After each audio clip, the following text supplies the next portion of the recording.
Welcome to the NXT Podcast, your home for weekly NXT reviews and insight. The beautiful part of NXT is that when one dream ends, another dream begins. Find all of your NXT news, recaps, and analysis right here. So with that being said, we only have one question for you. Are you ready? We thought so. Let's get the show started right now.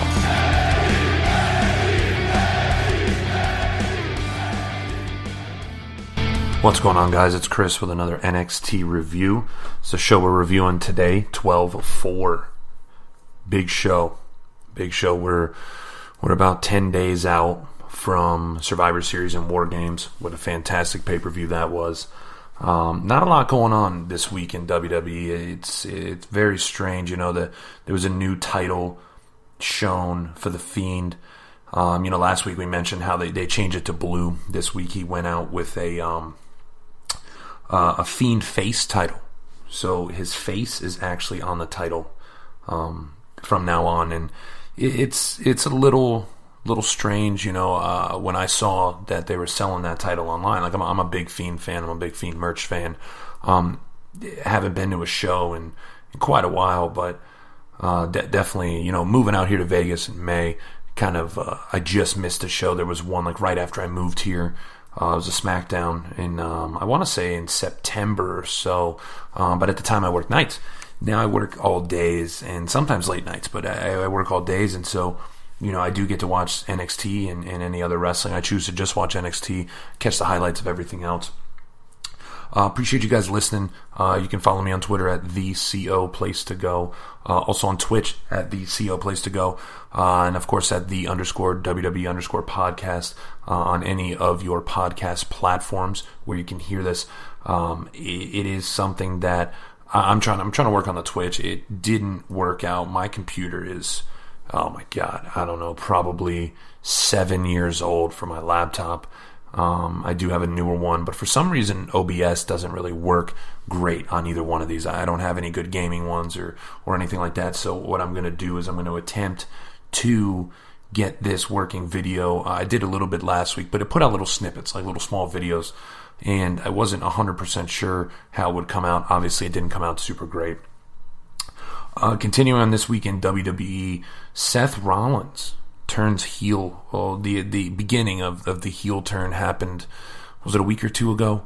And you figure Authors of Pain last week, who came out and kind of, I don't want to say stood up for him, but played their part in Seth Rollins and Kevin Owens' conversation. At this point, Authors of Pain come out and they look like badasses. They want to fight everybody. They want to take everybody out, but they let Seth Rollins walk by. I think this would be a good natural partnership between the three. I think Seth Rollins needs a faction. I don't think he is great by himself. I think the work that he did in the Shield was fantastic. The Shield in general, I'm not a huge Roman Reigns guy, but the Shield in general was fantastic. And I think Roman Reigns, being by himself is a little more natural in comparison to Seth Rollins. Also announced were the NXT Year-End Awards. I think there's going to be some tough choices on Matches of the Year. Male Superstar of the Year, Female Superstar of the Year. I mean, for me, you got to go with Rhea Ripley. I think she's done great, but she's kind of come on in the second half of the year. If you look at it overall, you almost have to go Shayna Baszler. She's been the champion, but I think Rhea Ripley towards the end of the year has totally deserved it. Whether she continues that trend or not, I'm not really sure. I hope so. Also, Mauro Ranallo is back on this show tonight. I was pretty critical of Mauro Ranallo last episode, and I'm going to continue being critical of Mauro Ranallo. I just don't feel that, in the genre that he's in wrestling, in the microscope that he has on him, being on TV, being a voice of a brand. He's the voice of NXT. I feel like, there will be criticism, and the criticism that Corey Graves gave, I don't think was wrong. I know some people, like I was talking about last week, were calling for his firing. I think that's awful. I think that's terrible. It's not one of those things that I think he should be fired for. And he's not. He's got his own show. He can be a little more edgy on that. Obviously, I'm assuming WWE's behind that. I would assume they'd have to be. But I don't know, Mauro Ranallo's back, and he is too much sometimes, and I don't, the best to him, hope for the best. He is, to me, a ticking time bomb, and I think eventually he will quit based off of some comments made, whether they are, justified or not. I do think he will quit one day. We're going to go with our birthdays before we get into the NXT show. So, first birthday today, Victor from the Ascension. Ascension, great NXT tag team. I mean, when they were in it, in NXT, to me, I feel like there was some legitimacy in their tag team. They get brought up to WWE, and they're a joke.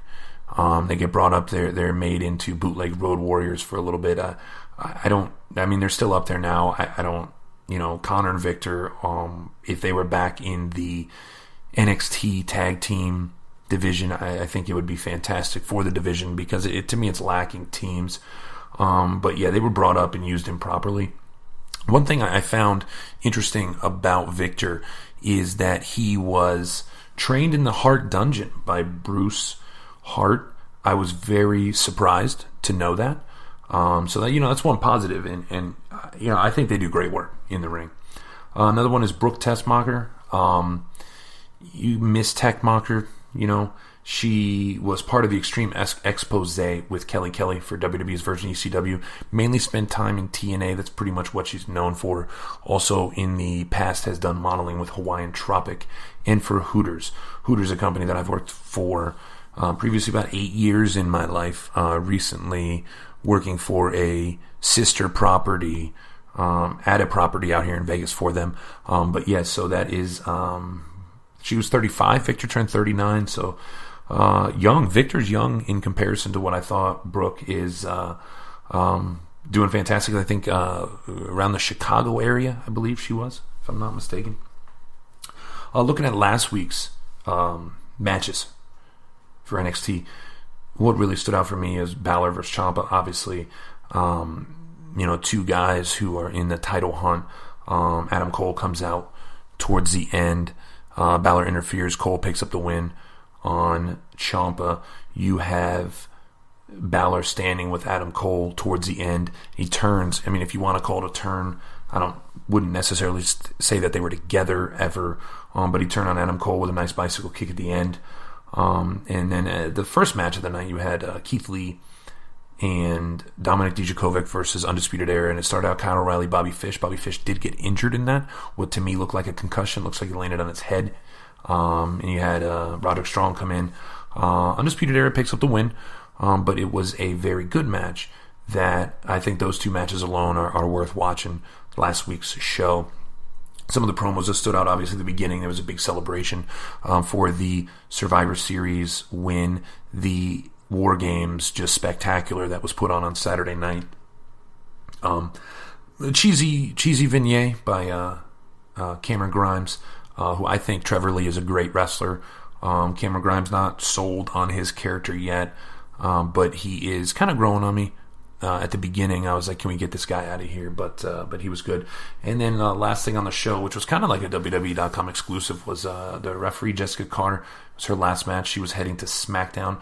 100% not sure if she was on SmackDown on Friday night. She will definitely 100% be on tonight. This Friday. She will be on SmackDown for sure then. But I did not watch anything SmackDown related other than catching the top 10 highlights, and I did not notice if she was on there. So we're going to transition into tonight's show. So tonight's show didn't have a lot of build to it. You had Killian Dane versus Damian Priest. That was pretty much the only thing that was actually mentioned for the show. It wasn't very hyped up, or there weren't any matches that were promoted for this match prior to day of. So obviously your first match here is going to be Killian Dane versus Damian Priest. Now, spoiler alert, Damian Priest is not cleared due to an injury. It's apparently a rib injury that he suffered War Games Survivor Series weekend. He wasn't there last week and not out again. The classic promo where you have Killian Dane in the ring. I'm not leaving the ring until somebody comes out. And you have Mauro Ranallo saying that William Regal clarified and confirmed the fact that Damian Priest is out with that rib injury. Out comes Pete Dunne to a huge pop. I almost felt like it was either going to be him or Tyler Bate. Watching it, I thought it'd be Tyler Bate. Maybe take a step back from the Pete Dunne, Killian Dane feud that's been going on right now. Because Tyler Bate was involved a little bit, so I kind of expected him and hoped for him. I mean, I love Pete Dunne, but I was kind of hoping for a little Tyler Bate. Dunne immediately goes after Killian Dane. Dunne hit him with a big kick, and then his classic, as Mauro Ranallo would say, this small joint manipulation, just working on Dane's hands, fingers, arms. There's a lot of back and forth between the two. Dunne gets tossed out to the floor at one point. Dane charges him into the ropes, gets kicked in the head. He re-enters, goes to the top of Dane, takes him down with a running crossbody into a senton. It was actually a pretty good sequence of events. Dane hit another running crossbody out of the corner for a nice little 2 count. Then we had Pete Dunne take control. You had Pete Dunne hit a German suplex, a very nice German suplex, and then a superplex, which obviously on a guy like Killian Dane that takes some work. You see Randy Orton do superplexes all the time, and Randy Orton himself is 240, maybe even more. And you got a guy like Killian Dane who is not too much bigger than Pete Dunne in terms of height. Pete Dunne is small. Killian Dane is a pretty good sized man, but in terms of weight, it is night and day between the two guys. Dunne then hits a tornado DDT. He had a big moonsault onto Dane on the outside. Dane ends up catching Dunne, slims on the edge of the apron, and then hit another senton on the floor, his little running senton. The finishing sequence, to me, left room to continue the feud, which might have been the direction they were going here. Dane hit a nice cannonball on a Pete Dunne in the steel steps. That is kind of classic Killian Dane at this point. Dunne blocked a Vader bomb by lifting the knees up. Dane hit a nice sit-down power bomb. At this point, Dane goes to the top rope. Now, I'm not really sure what he's going for here. A guy like Killian Dane, with all the power moves and just the beast that he is, why is he going to the top rope? We don't need a guy like that going to the top rope. Dunne followed, put him in a sleeper. After a little bit of fight, Dane falls on top of Dunne on the ground while he's in the sleeper, which put him in a pinning predicament, and Dane actually got the 3 count, basically dead weighting Pete Dunne on the ground. This match, just because I'm a fan of both of these guys, I was going with a 3 out of 5 on this one. It was a match that was worth seeing. It continues a feud. I really like Damian Priest. I was really hoping he would be in this position for a nice little one-on-one match, but we didn't get it. But Pete Dunne being the addition was good, and I would actually like to see a little Tyler Bate. I would love to see a tag team match, but I just don't think you can get Damian Priest and Killian Dane on the same page. But that's the direction I would like to see going forward. Next match you have is going to be Shayna Baszler versus Xia Li. Xia Li, to me, has been relatively impressive the last couple weeks. She, seems to be pretty strong. Seems to be a force. I believe she, broke Aaliyah's nose, took out Vanessa Bourne. 2 people who I'm not, hugely, high on. But between her and Shayna Baszler, there was Lee got an early takedown on Shayna Baszler. Baszler kind of reversed it, gets a takedown of her own, and then it gets reversed again by Xia Li. Xia Li hit a nice tornado drop kick, which kind of ended her offense towards the beginning of the match. Baszler started working on the arm. She spent a good portion of the beginning and middle of the match on Xia Li's arms. Xia Li ended up kind of getting out of the holds. Went to kick Baszler, who caught the kick and turned it into a single leg Boston Crab, which was a pretty nice little sequence coming out of the reversal of the submission holds and the arm wear. Lee countered, eventually sends Baszler to the mat. She unloads with a lot of strikes in the corner. The ref backs her off, and they head to the other corner. As Baszler's heading back into the corner, she slams Lee into it. He climbs up for a gut wrench superplex, which Lee fought off. She fought it off into a sunset flip powerbomb for a nice 2 count. I mean, that was offense that I wasn't personally expecting to see against Shayna Baszler, but she did pull it off. Lee then goes for another tornado drop kick, which she gets caught after she misses that in the Kirifuda clutch, and that was game over for Xia Li. The match to me was nothing spectacular. It did have some moves, and for two women who I think are pretty rough house style wrestlers, this wasn't necessarily that type of match. There was a lot of submission, and of course Shayna Baszler's submission. I mean, she was in UFC, which the Kirifuda clutch is clearly a rear naked choke in all senses of what it is. And, it was a good match for what it was. It didn't stand out. I'm going to give it 2.5 out of 5. It wasn't a terrible match, like I said, but it wasn't something that would make me like, oh, I want to see this match on the show. But it sets up matches going forward by kind of taking Xia Li out of the conversation for being top. Because you've got 3-4 people, Io Shirai, Bianca Belair, of course Rhea Ripley, even Candice LeRae to a small sense. You got Dakota Kai's heel turn. You got a lot of women who are above Xia Li, but it was nice to see Xia Li get some more TV time. Next match was Forgotten Sons versus two jobbers. Now, I don't want to call them jobbers, and I do hate to say that, but they're two guys from Evolve, Leon Ruff and Adrian Alanis. Now, Leon Ruff is actually one of the half of the tag team champions in Evolve with AR Fox, and if any of you listening have a chance to see AR Fox, I saw a match with AR Fox and Teddy Hart in Rahway, New Jersey one time in a like a YMCA almost, and it was absolutely fantastic. Teddy Hart picks up the win, but AR Fox is unbelievably talented. He most recently was in Lucha Underground. That's the last time I saw him, but he is half of the tag team champions in Evolve with Leon Ruff. Now, Ruff immediately charges Blake and Cutler. It was Blake and Cutler for the Forgotten Sons. Riker was hanging out on the outside, and Ruff immediately charges Blake as the bell rings. Blake beats him down, and Cutler comes in for a huge double team.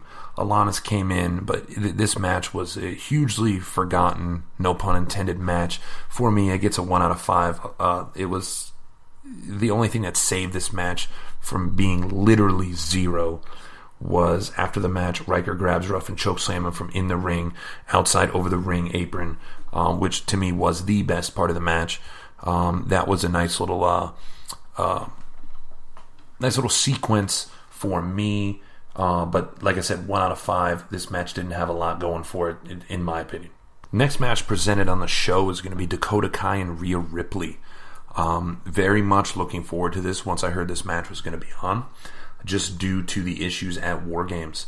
As Kai enters, of course, with Tegan Knox's knee brace, which to me was absolutely fantastic. It was brilliant to have her carry that along. It was similar to the Ciampa crutch, in a different aspect, but similar to the Ciampa crutch. And I believe Johnny Gargano used to carry around Ciampa's knee brace, if I'm not mistaken. So, now, during Ripley's entrance, out comes Mia Yim. So, what ended up being a match never ended up necessarily being a match. As Ripley never got in, and as a big Rhea Ripley fan, seeing Mia Yim come in to take her place in a match, highly unexciting, unacceptable.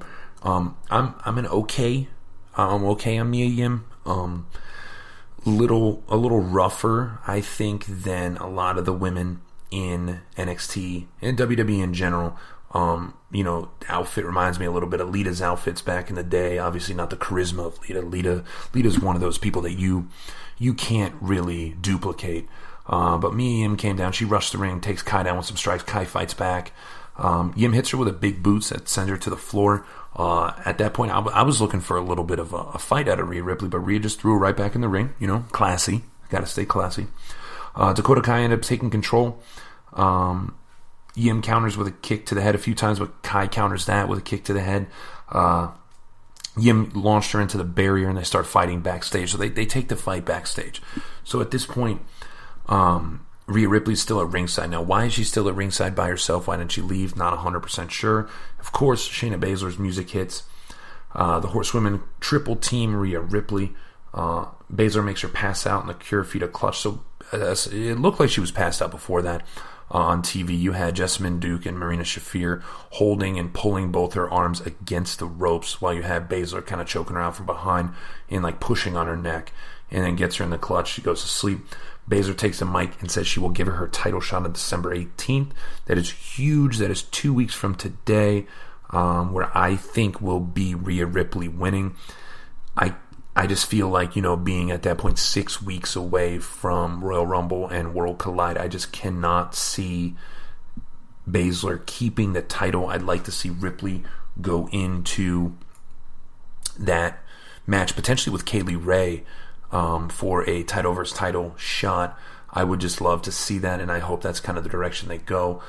This was never a match, and I was a little bit disappointed that Rhea Ripley didn't come in. There was a little bit of action, but this is 2 consecutive 1 out of 5 matches for me. So far, an underwhelming show with just Pete Dunne, Killian Dane, kind of, the only thing that's holding the show together. The next match was Matt Riddle and Cassius Ohno. Cassius Ohno, he's been on NXT UK a lot lately, and I do apologize that I don't cover NXT UK, but it's not something that I see or have the time to see.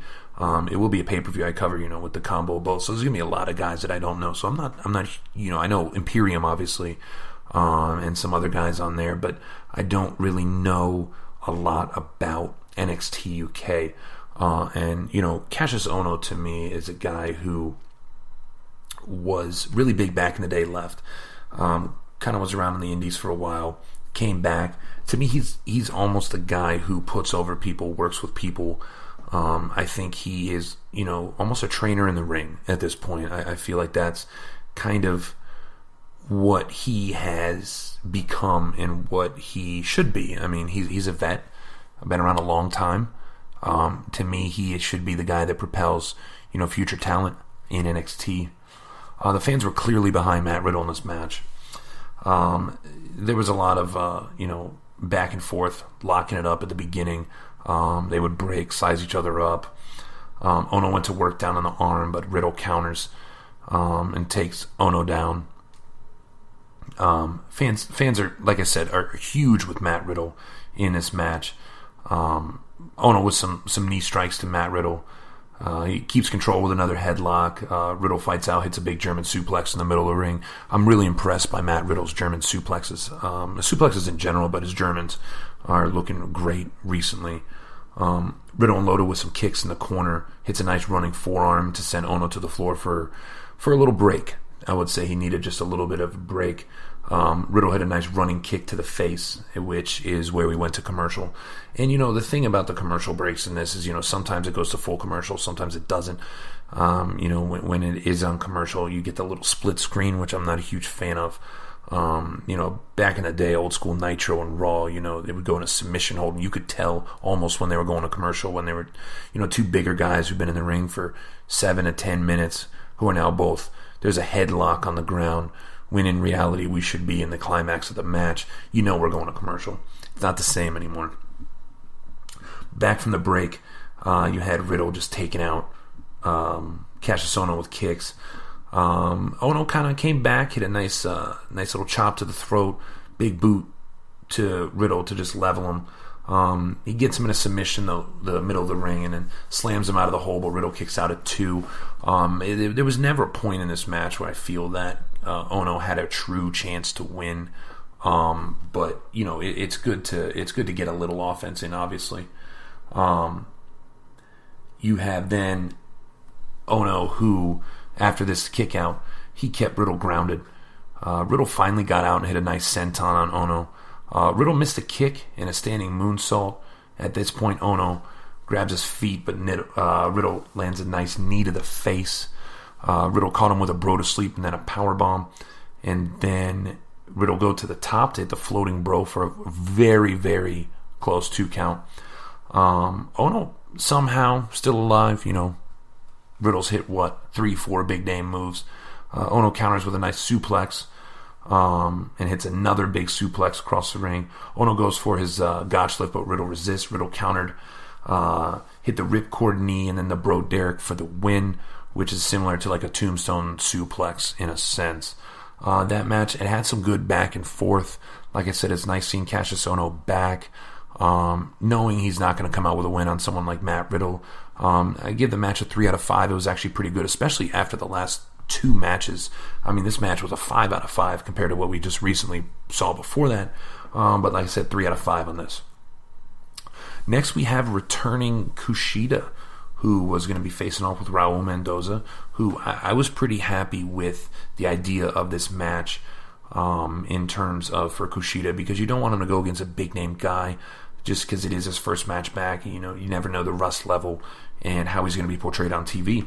So Mendoza's getting ready to enter the ring when Cameron Grimes comes down and gives him the double stomps at the top of the ramp. Brutal looking move every single time, and of course, you know, it sounds a lot worse being up on the ramp. Grimes at this point says it's his fight now. At this point, Grimes drops Kushida first, but Kushida sends Grimes out of the ring to the floor with a big kick. Kushida nailed a huge plancha to the floor, which got a big pop. Action goes back in the ring. You know, Kushida is a guy who I don't know too much about, who has been relatively impressive from what I've seen. You know, his match with Walter, considering the style and size difference, to me was actually pretty good. You know, Grimes fights off a bunch of submissions from Kushida. Eventually, Kushida gets the octopus submission in. Grimes blocked a nice tornado DDT and caught a handspring back elbow, which he hit to a big German suplex fresh out of that counter for a nice 2 count. Grimes hit a sliding knee, starts focusing on the arm. Kushida avoids a clothesline, hits a big drop kick. Grimes tried another German suplex, but Kushida countered it with a roll-up.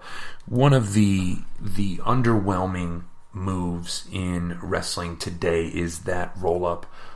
This match to me a 2.5 out of 5. I was happy to see, you know, Kushida back. I like Cameron Grimes, like I mentioned. He's kind of a cheesy character, but for me, what he puts forth in the ring should outweigh that character completely. This match gets a 2.5 out of 5 for me.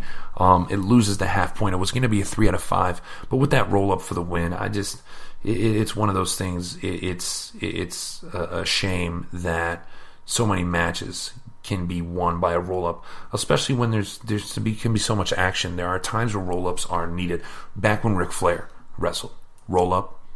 You know, Ric Flair with the roll-up or the eye poke, just the things that are illegal were classic for Ric Flair. Like, to me, that was the time it was. Today, guys are bigger, stronger, the moves they do. A roll-up can't be what pins somebody when you get out of a huge German suplex or a superplex, or, you know, people are getting out of spears and super kicks, but a roll-up, really, that's what's going to beat you? I don't know about that. Final match is going to be your main event. It is the Undisputed Era versus Keith Lee, Dominik Dijakovic, and Tommaso Ciampa. Kind of a similar, almost, replay of War Games. 3 guys from each team. Obviously, Bobby Fish is out, and Kevin Owens is on Monday night. But this was like a little bit of a replay of that. I'm not going to cover a lot of the moves in this match, because this match, there was a lot of great moves. This is a match, to me, it was a 4 out of 5 match, something that you're going to want to see. That's why I don't want to cover too much in it, because I don't want to blow too many of the moves. I'm going to go towards the end for you, because to me that was huge. As Lee and Cole tag in for like a hot tag, Lee unloads on everybody. Especially Adam Cole. He destroys Adam Cole in this sequence. Cole retreated to the floor. Lee runs the ropes to dive out, but all 3 opponents scatter. Lee goes to the floor. You know, it's not like the Big E, where Big E dives out of the ring and looks like he legitimately breaks his back or anything like that. Keith Lee wouldn't do a move like that, and it wouldn't take the bump that I think somebody like Big E would do. But he goes to the floor, hits a nice shoulder on O'Reilly and Strong. Cole ends up dropping Keith Lee. Dijakovic dies out and takes him down for a big pop and a huge NXT chant. O'Reilly goes to the top, but Dijakovic stops him and climbs up. Cole stops the superplex. Now, as he stops the superplex, Finn Balor hits the ring and hits a huge, big drop kick to Adam Cole's back. Sends him into the referee. Of course, the referee is knocked out at this point. Big chant from the crowd. Balor grabs Ciampa, hits him with a big 1916 in the middle of the ring. Of course, some fans are booing. To me, it would be tough to boo Finn Balor because he goes after everybody. So he plays the classic heel, and I'm a big heel guy. But of course, he's taking out Ciampa, so that hurts. But he's taking out Adam Cole too, so that's positive. As he stands in the corner, he points his guns. Keith Lee with, 2 weeks in a row with the amazing internet, like, just material, pops up out of nowhere, standing there. Lee grabs him from the side. Balor fights free. Balor charges again, but Lee catches him with a big power bomb in the middle of the ring. Cole super kicks Lee, which, kind of stutters him. Balor takes off. He's out of there. Lee's on the ground because Cole's getting ready to... he drops his knee pad, getting ready to hit him in the back of the head. Lee catches him with a big jackhammer in the middle of the ring for the pin. Huge business. You got Keith Lee pinning the champion. Like I said, this match is 4 out of 5. This was the match that, I needed to end the night. If it was Pete Dunne, Killian Dane, I would have been okay ending the night like that. But this was the match needed after a relatively subpar middle of this show. First match and last 3 matches were good. Middle 3 were a bit rough, and you couldn't even call them matches. 2 of the 3 never truly... Well, 2 of the 3 were matches, but one of them never really got started. Overall, the last 3 matches and the first one saved this event to make it watchable. So what stood out to me match-wise, you had Pete Dunne and Killian Dane, hard-fought match that should continue some type of feud. Kushida returns. Overall, I was glad it was Cameron Grimes facing him and not Mendoza, just because I think it would have been a kind of a squash match if it was Kushida and Mendoza. Grimes did put up a fight. Terrible ending, though. Main event, Undisputed Era versus Keith Lee, Dijakovic, and Ciampa. With Balor coming up and the moves in this match, there is a lot of cohesiveness with all 6 of these guys who were there. They put on a great show. They've been working together now recently for the last few weeks. It was a very good match. This is definitely the match to see. All 3 of the matches I mentioned, and including the Matt Riddle match, to be honest, were good matches. Seeing Cassius Ohno back. The promos tonight. Dakota Kai said she's going to take out Ripley like she did the Hood Rat Mia Yim. To me, that was just a pretty good line. Kind of covered some of the stuff I said earlier. Undisputed Era. Cole said that they're the Iron Men of NXT and they've had a November to remember. Kind of bring me back to the old school ECW pay-per-views. Cassius Ohno said he's the best British NXT wrestler, and he was there to promote the NXT Worlds Collide pay-per-view. Finn Balor, the promo speaking against Undisputed Era and Adam Cole, that was worth a listen. And then Baszler with her just making Ripley's title shot official, which was something I've been looking forward to now for the last couple weeks. Now, where do we go from here? Next week, we got Dakota Kai versus Mia Yim. That has been made official. We also have Leo Rush versus Angel Garza for the NXT Cruiserweight Championship. Very, very much looking forward to that. Then you have Balor versus Ciampa versus Keith Lee. Now, this match, I'm very happy to see what direction does it go in terms of Ciampa and Lee, as they're both faces. I don't see Ciampa winning this. I don't know who I see winning this, to be quite honest with you, because, if you have Keith Lee win, do you set him up to lose? Because I could see Balor versus Ciampa being more of an actual feud than Lee versus Ciampa or Lee versus Balor. We shall see next week where this goes. And I feel like the one guy who wins sets things up pretty nice. Now, what I could also see is them extending this into having like a fatal 4-way that leads into the Worlds Collide pay-per-view, where we just, kind of focus on this championship and not the NXT UK championship. We also have a couple matches in 2 weeks from now, which is something I'm really happy about. You have that number one contendership match is going to face Adam Cole. Like I said, I don't know what direction it's going to go. I just can't imagine being clean on either week. And then also 2 weeks from now on the 18th, you're going to have Shayna Baszler versus Rhea Ripley for the NXT Women's Championship. A lot of good action, a lot of setting up future weeks, a lot of title feuds and title matches coming up in the next 2 weeks. It was a above average show tonight. Hope you enjoyed listening to the review. Again, my name is Chris. You can find me on Twitter at @TheCO Place to Go. Please leave any questions or comments. Would love to cover them, and I will talk to you then.